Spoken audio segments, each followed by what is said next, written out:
So I'm going to tell you step-by-step instructions on what to do if you have to walk into a court alone without an attorney on a traffic ticket.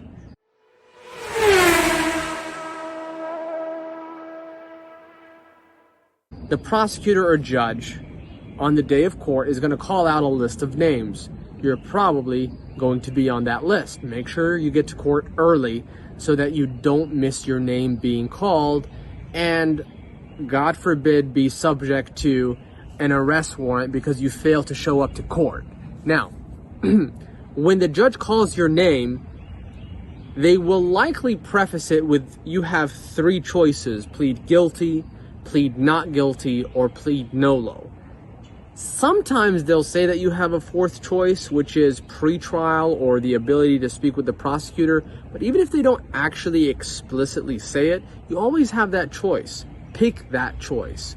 Pretrial, wanting to speak with the prosecutor.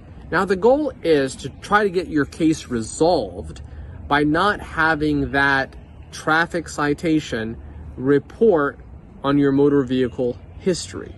Now, that's important for a couple of reasons. Number one, you don't want to get points on your license. And number two, you don't want insurance to know about it. God knows insurance rates are way too high to begin with. You don't want them looking for a reason to spike up your insurance rates. So really, you want to try to get a resolution with the prosecutor to agree to a violation that doesn't yield any points and doesn't get reported. Now, the best way to do that is to take a defensive driving class before court. Now, I am talking about the Georgia certified class. For traffic tickets in Georgia, take that class before court. It's 6 hours long. You can do it on a Saturday. It's from 9 to 12, and then they give you a lunch break, and then from 1 to 4.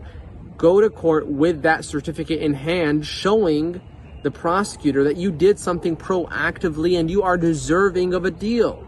Show them that you did that, so that they will try their best and hopefully reduce the actual plea to a basic rules violation. That will yield no points on your license, and you still have to pay a fine, but insurance doesn't know about it, which is a great deal for you. Now, obviously, it's best to go with an attorney. There may be other things going on with your case that I just can't address in this video.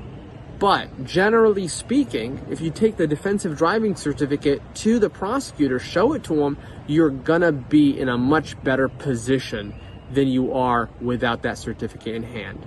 Best of luck. If you need any help, let me know. You have questions, comment below.